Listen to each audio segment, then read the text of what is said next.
All right, we're still a couple of minutes ahead of time. I just always have to make sure I get that record button pushed. Mm-hmm. And I got here early and worked with Jim, and we actually got the Zoom connected. So we are Zooming today. Oh, Yeah. very good. And the Zoomers know about it, apparently. I assume. Might not be a bad question to ask.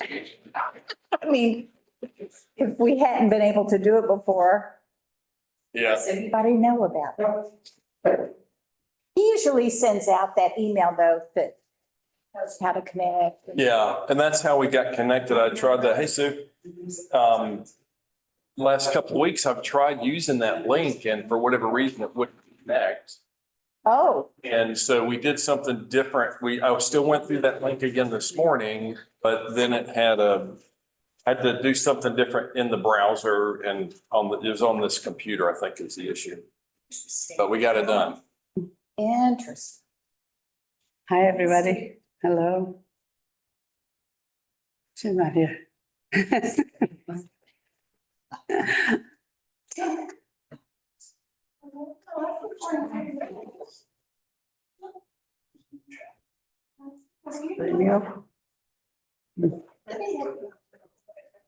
$9. Yeah, All right, we're 9 o'clock straight up. I was just making sure that the clock on the wall is consistent with, Here, uh, not very many people. it usually starts like that and they'll be trickling in.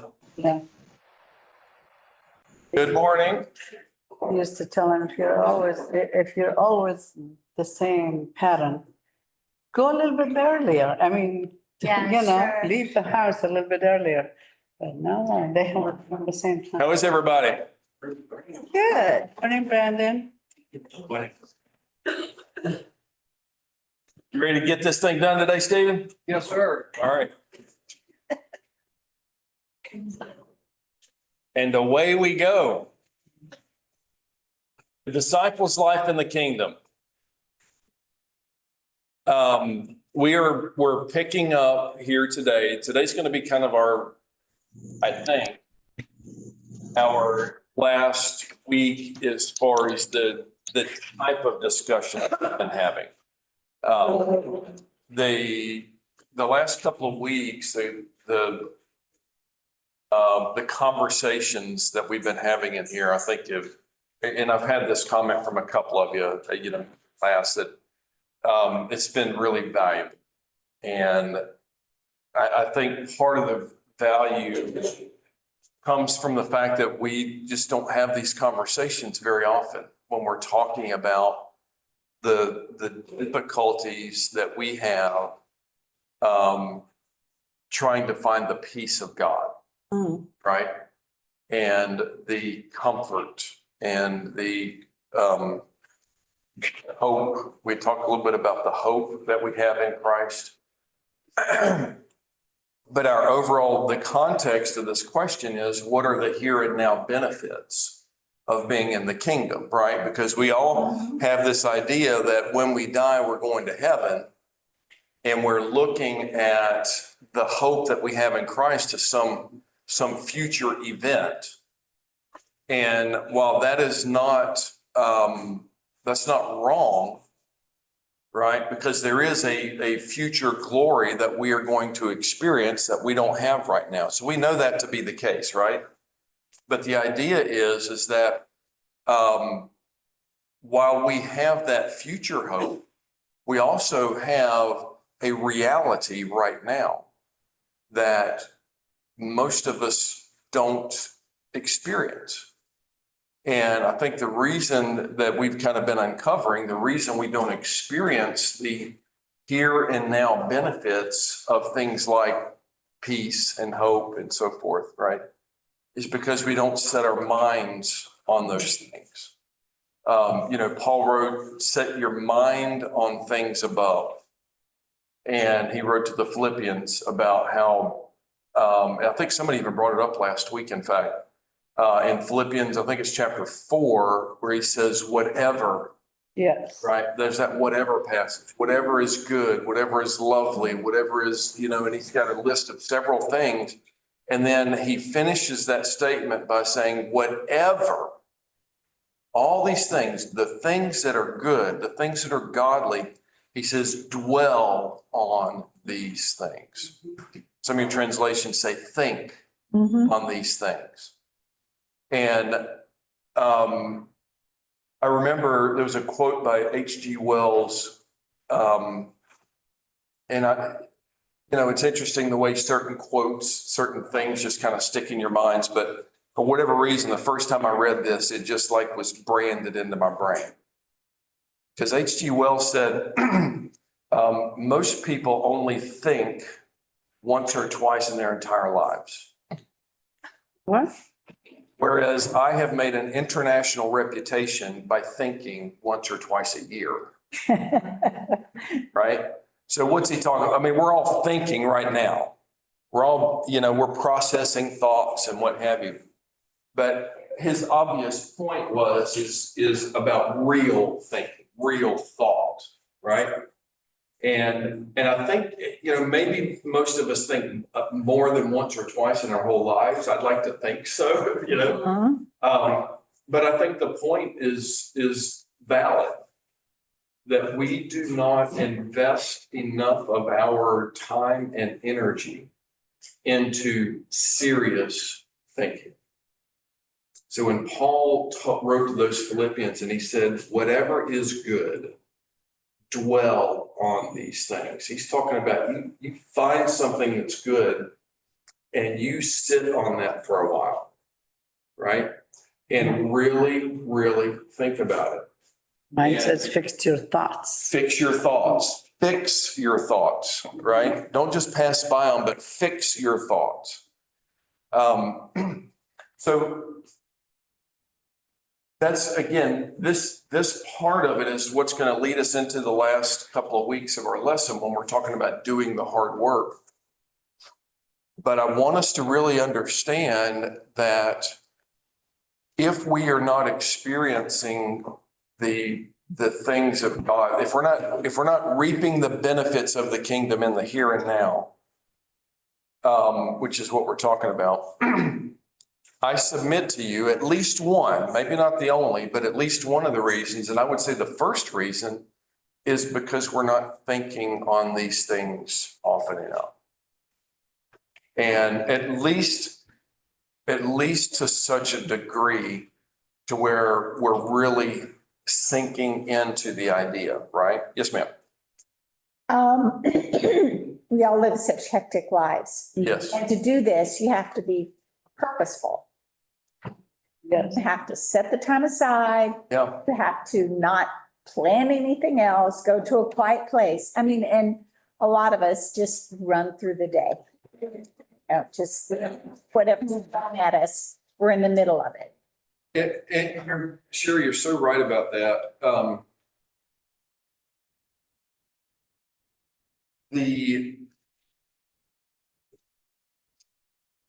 The idea that we need to set time aside to meditate, right, is foreign to a lot of people. Now, and I think Tom, even last week, made the statement about how we have to study.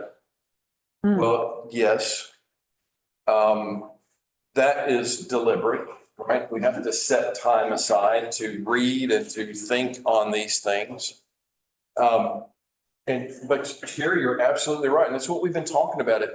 There are so many distractions in our world today that if we are not deliberate, then from the time we wake up to the time we go to bed, our time is occupied, right? And it's so easy to go from one thing to the next thing, to the next thing, to the next thing, because we've got our planners, right? We've got our calendars, we've got our appointments. Yep. And then when we happen to have 5 minutes of downtime, so many of us are on our phones, scrolling through our social media feeds, right? And it's almost like we don't even know how to be alone with our thoughts. And yes, ma'am. I've noticed in the last so many years, the word mindfulness comes up a lot. And it's like, okay, world, you finally have latched on to what Christians have been saying for centuries. You Yeah. have to be mindful of what's going on around you and grateful. You know, there's a big thing about being grateful as well. It's like, well, if finally, you know, people are saying nothing else works. Maybe we need to go back to the values that are taught in the Bible. And I was thinking, you know, if you have someone who's talking about being mindful or grateful, I mean, that's a good way to work. Yeah. To work them, give them some Christian handholds. Yeah, that's a great point, because so much of what is promoted today as mindfulness is very new agey, right? I mean, it's all about being spiritual but not religious. Maybe you've heard that expression before. And what the idea behind that is, it's all about being thankful to the universe, right? Instead of thankful to God. Right. And so making sure that when we invest whatever time we're going to invest in this, that it's focused, or that we're thinking on the right things, right? Because what we're talking about is more than just a value system. It is that, but it's a value system only because of the one after whom it is modeled, right? And so we're going to go here in just a minute. In Genesis 1, when he said, let us make man in our own image, that's exactly what he was talking about. He wasn't talking about our physical image, because God is spirit, right? So he's not talking about arms and legs and two eyes and that kind of stuff. He's talking about, we're connected, by the way, Zoomed, yeah. But he's talking about the character of God, the character of the one whose image we bear. That's the image in which we were created, and that's the charge that we have as now citizens of the kingdom, is to bear that image. And I'm getting a little off topic here, or not off topic, but off the lesson. So I want to think about the 10 Commandments. One of the commandments that has been misinterpreted over the years is to not take the Lord's name in vain, right? Isn't that one of the 10 Commandments? Do not take the Lord's name in vain. How do most of us interpret that? What have we always been taught about this? If I, Don't cuss, right? well, One cuss word specifically, right? And we're saying don't, right? What I'm telling you is that's not what that commandment is about. But that's what we've been taught our whole lives. Hang on just a second, Kim, I'll get to you. When it says don't take the Lord's name in vain, what he's talking about is bearing the image of God in vain. Because we all bear his image, right? So I want you to think about something. Brandon's getting married in a couple of weeks. And Sydney, I know Chip's offering condolences. 40 years, 3 of the best years of my life. Not all in a row now. Right. Piecemeal, right? So, Cheryl says at least I got 3. right. As is the tradition in the United States anyway, I don't know where it is else around the world. In most cases, when a couple gets married, husband and wife get married, she does what with his name? She takes his last name, right? That's part of our tradition. Preach it, brother. Right. And part of the rationale, right? Part of the reasoning behind that is she is becoming now, they are becoming one. And that's the whole one flesh idea. And so by taking his name, she is bearing now the image of this new family, right? So that's this is the Larry Crosby kind of compilation of this. So just bear with me if you don't like the way it's coming together. But that's the idea of taking the name. So when we take the Lord's name, he's talking about bearing his image. He's telling the nation of Israel through the law that because he has already told them, you are my people and I am your God. Has he not said that to them? Yes. Right? The Lord our God is one, and all these things about how Israel, if you go back to Babylon, to the Tower of Babel, rather, when the nations were dispersed in Genesis chapter 11, at the end of all of that, he says, but Israel I am keeping as my own. All the other nations were dispersed across the globe. And there's a whole nother study about now the ruling authorities over all of those nations and all that, which is a reality. That's the principalities and authorities and rulers that Paul writes about, how they have all been defeated at the cross, right? Mhm. So after that dispersal of the nations, God says, Israel, you are going to bear my name, the very name Israel, right? You are going to bear my name. So when he says, thou shalt not take the name of the Lord thy God in vain, what he's saying is, do not represent me wrongly to the world. Okay? Okay. That's what taking the Lord's name in vain means.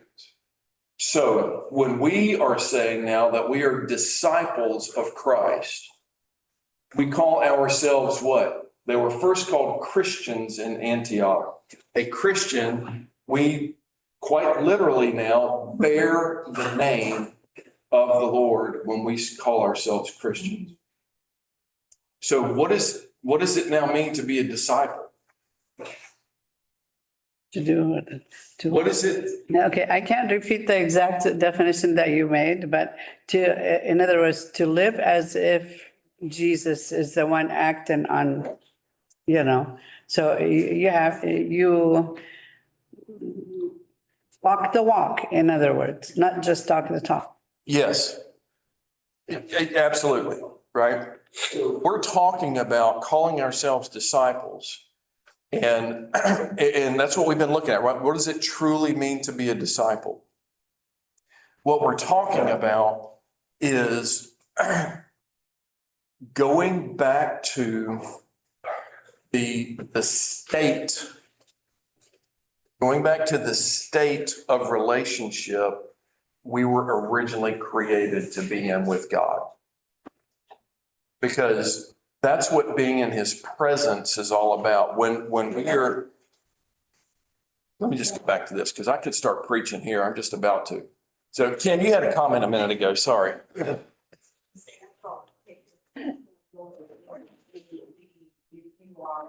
In conversation with someone, Lord have mercy.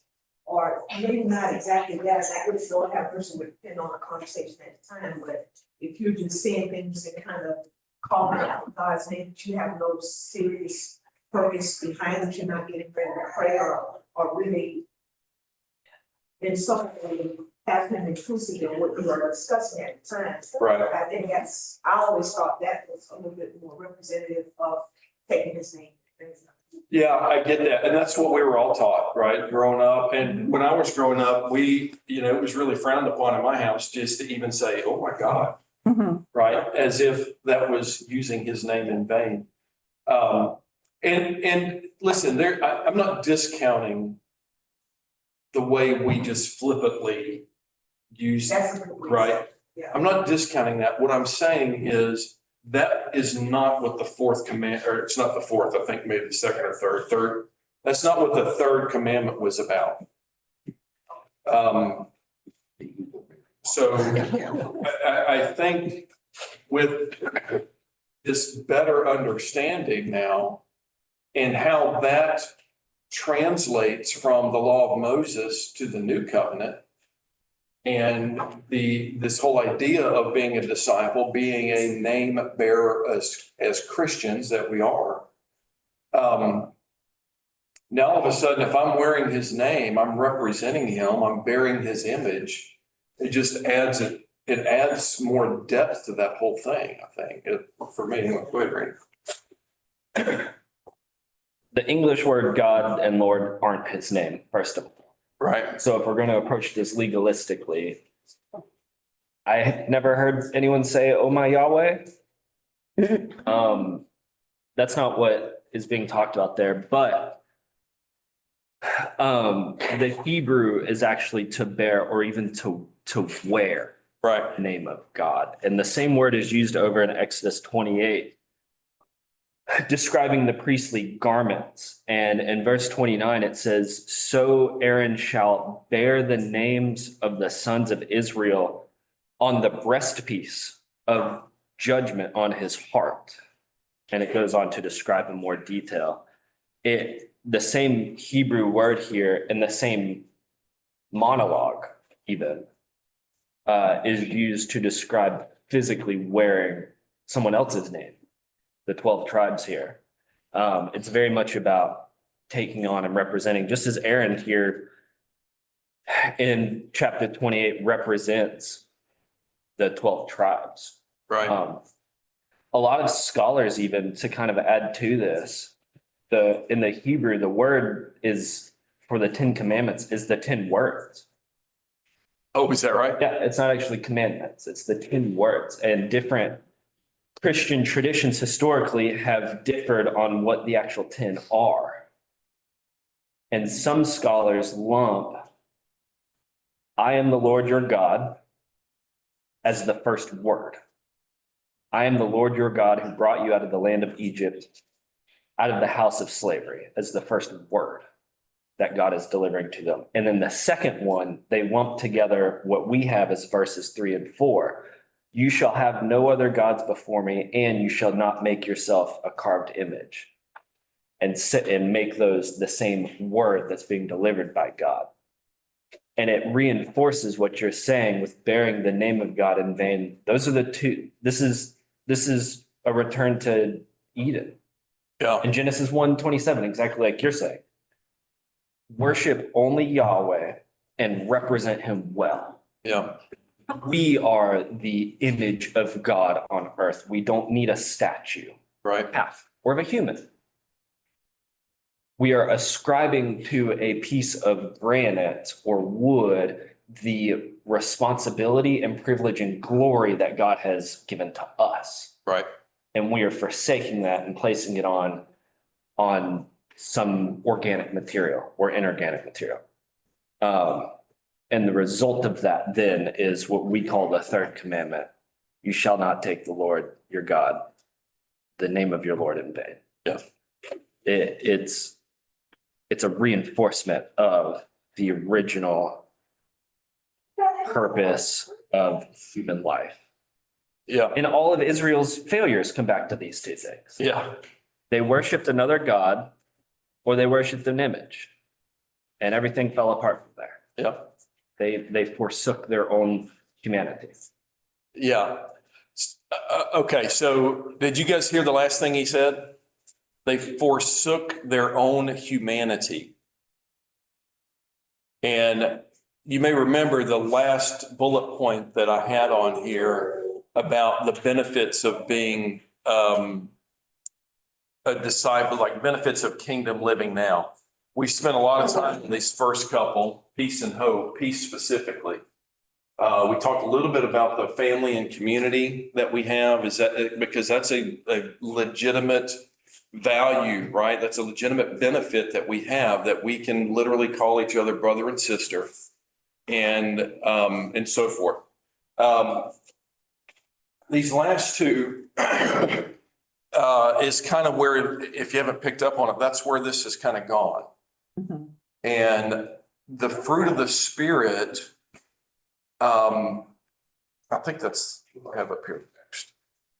Okay, so here's Genesis 1:27. Then we're going to get to the fruit of the Spirit. So God created man in his own image, right? Verse 26 is where he says, "Let us make man in our image," and so forth. God created man in his own, and man there is mankind, by the way, in his own image. In the image of God, he created them, male and female, he created them. So again, this comes back to the idea of bearing his name, bearing his identity. Right. So when Paul is writing to the Romans, for example, in chapter 12 and verse 2, He says, do not be conformed to this world, but be transformed by the renewing of your mind, so that you may know what the will of God is, that which is good and acceptable and perfect. I think that's where that finishes up. But be transformed. So into what are we being transformed? His own image. It's the image of Christ, right? Being in fact, in Romans 8, just a couple of pages before that, he talks about how those he predestined, he called, those he called, he foreknew and so forth, and those he justified, he glorified. And he says, and we are being conformed into the image of his Son. So the idea here is that we have this object, we have this target identity. And it is, in fact, not just an identity, it is an identity, but it's not just an identity, it is God himself. So that's the image that he created us in, his own image. That's the image into which we are now being transformed or conformed. We're being changed. That's what the whole idea of the new creation is, right? We've been made into a new creation. Now, when we came out of the waters of baptism, did any of this change? No. That's not the new creation he's talking about, not yet. Right? The new creation into which we are being molded is our spirit. And it's back into this image-bearing spirit that we were originally created in. So this is no small thing here. This is not just part of the creation story. This is the culmination of the creation story. Right? This is the pinnacle. God's creation of humanity is the crowning jewel of everything that he was working on. You, sitting where you're sitting right now, or standing back there, you are the absolute, I don't even know how to say it. We could come up with these, the apple of his eye. We could come up with all these cute little sayings, the cliches that we might be familiar with. Well, there's a scripture that says beautifully and wonderfully made. Yes, yeah, absolutely. Yeah. But here's what I want you, this is what I'm trying to get. Everything that we see and feel and hear, everything in the creation around us, from the blades of grass out here to the whirlpool galaxy that's 31 billion light years away. Everything that God has done, he did for us so that we could see him and know him and be with him. Eden was created as the original temple, the original paradise, the original place where God is going to reside with us. That's what Eden was all about. That's what the temple was then created to represent, the presence of God, right? That's what the whole thing about the veil and the Holy of Holies, that separate, much smaller room, the Ark of the Covenant, all of that, that's where the presence of God was said to be. That's where he said he would be. So it's all about getting back to, that's why the whole thing with the nation of Israel, as God's chosen people, they were to bear his image to the world, right? Wasn't that their calling? Yes. Okay, that was, in case you're wondering, right? That was their calling. They were to represent God on the earth to all the nations that had been dispersed about. So now, where is the temple of God? Us. It is here.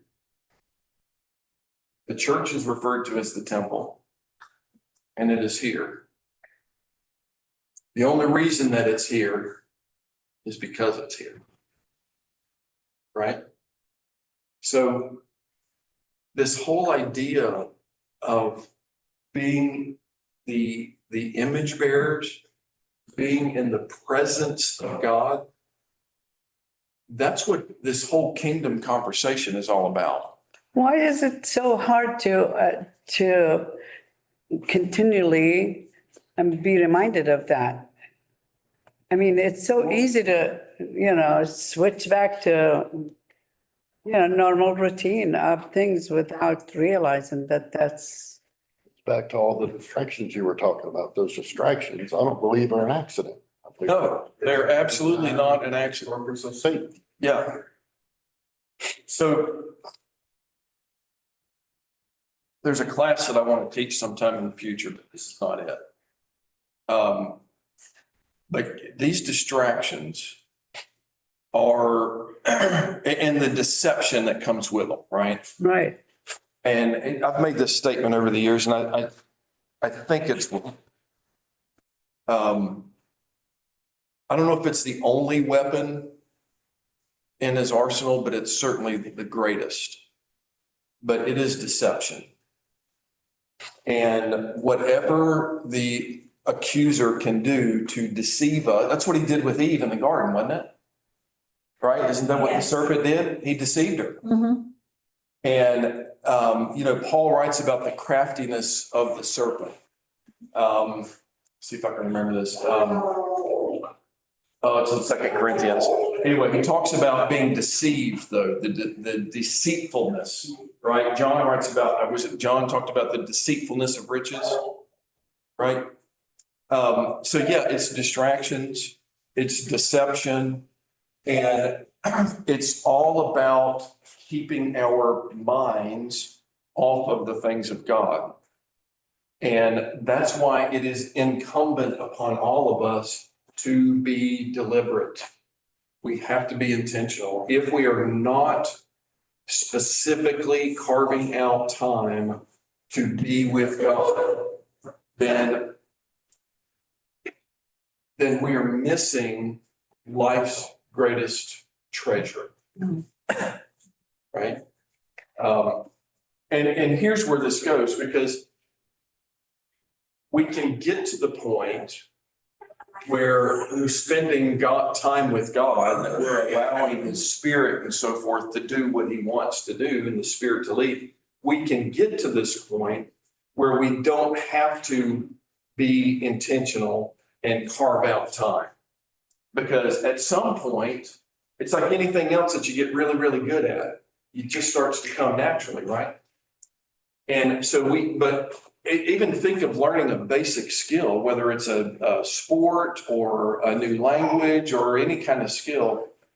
We have to start by being really, really focused on that thing because we're trying to learn the basics, aren't we? Right? Mhm. But once we learn the basics, and then once we start getting really good at it, then it becomes second nature. And then now we're just thinking about whatever it is that we like to do. And that's how we have to start with our time with God and allowing ourselves, and that's really what we do. We have to surrender ourselves, surrender our minds and our hearts to the things of God and allow ourselves to be led by the Spirit. Mhm. So when we look at what it means to bear His image, so here we go. Yeah. So I thought the fruit of the Spirit was the next one up. It's a couple of slides out.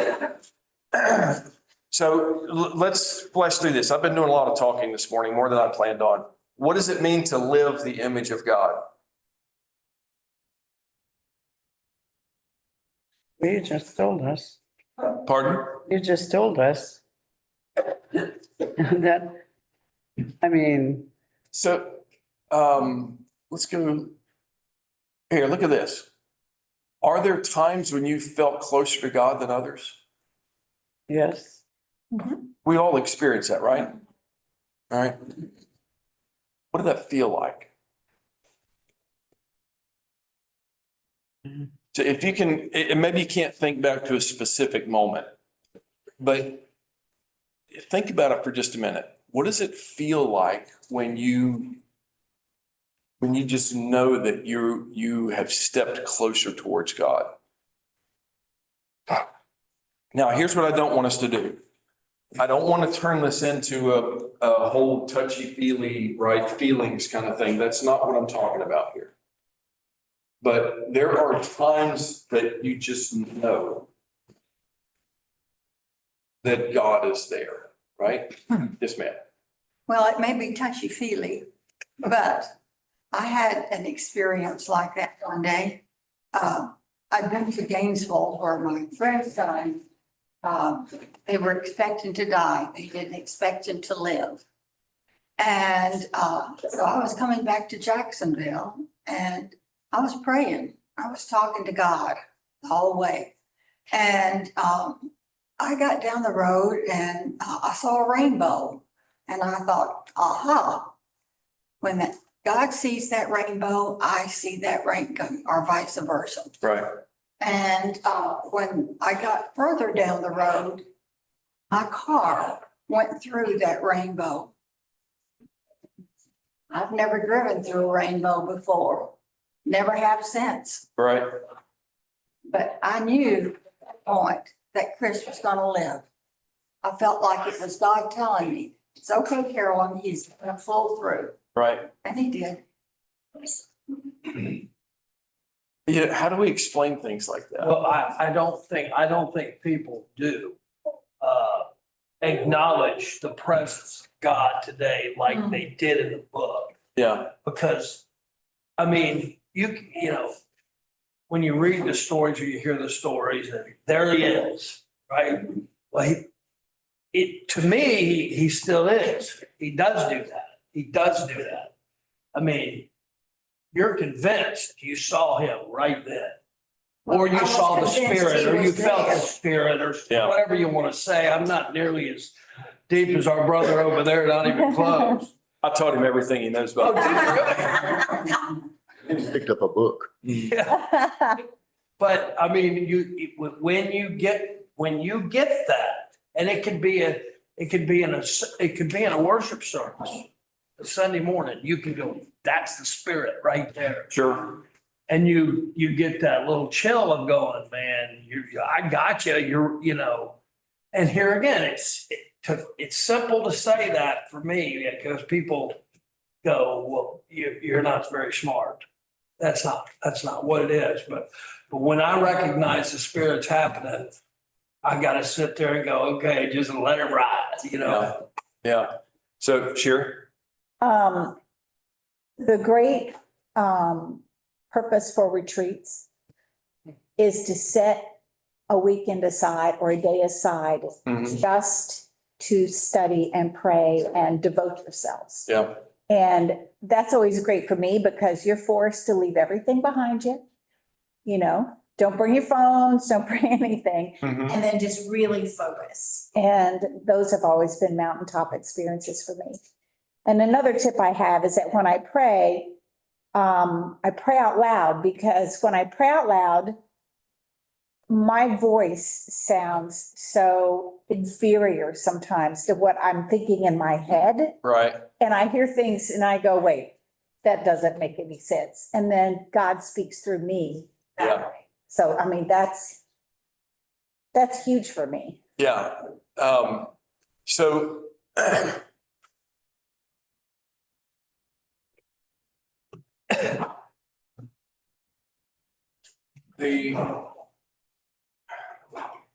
this idea that we talk about being in the presence of God, bearing the image of God.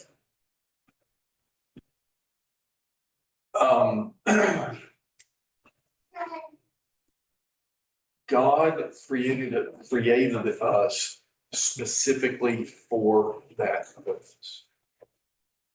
He wants to have a relationship with us, right?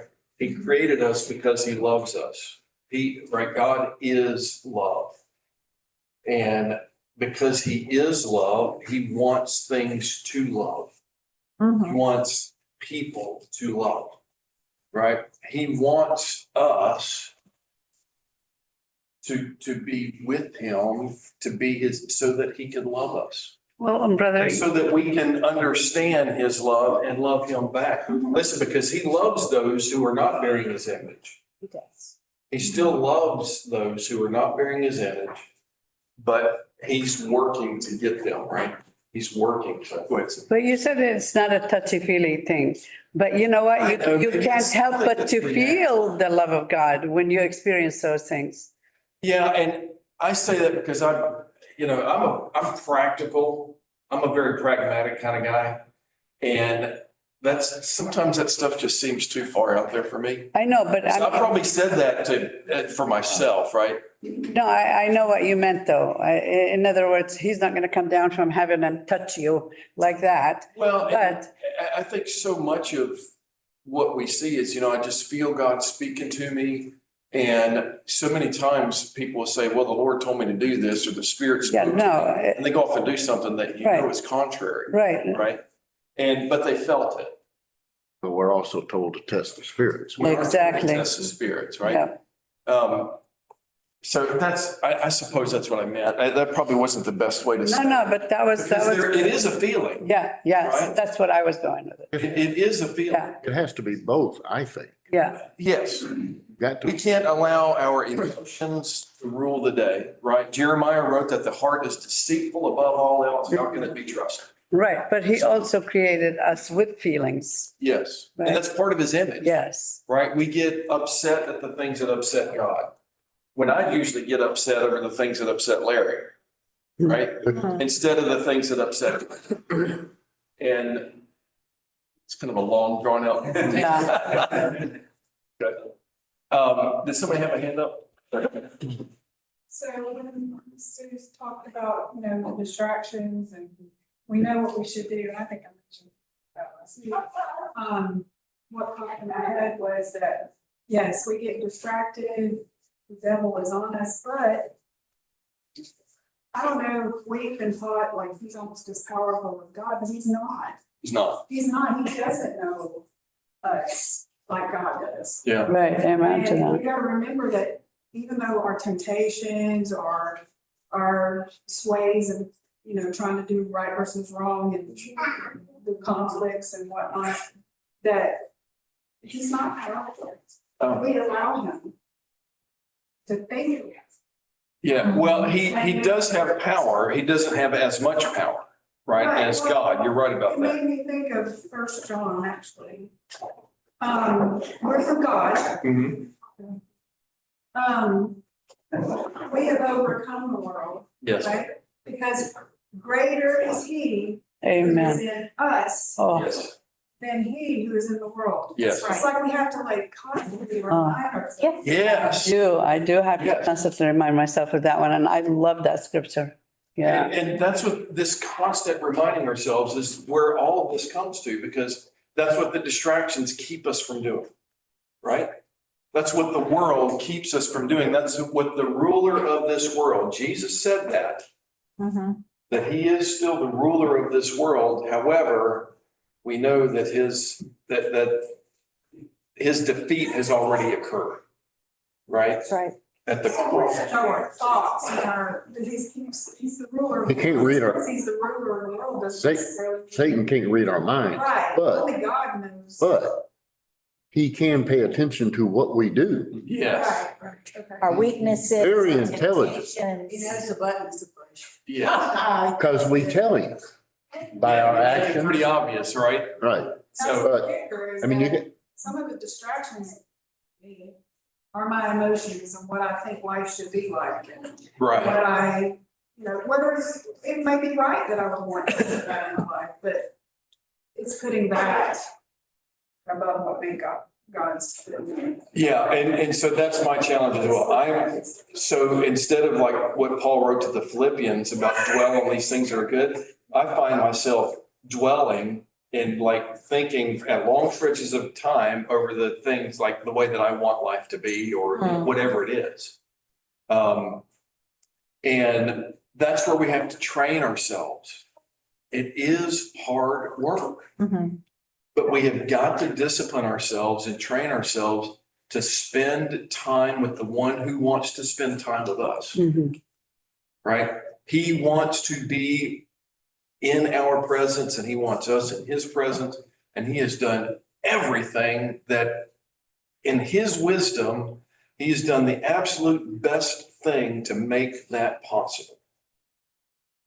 So now it's up to us to step into what he has provided for us, right?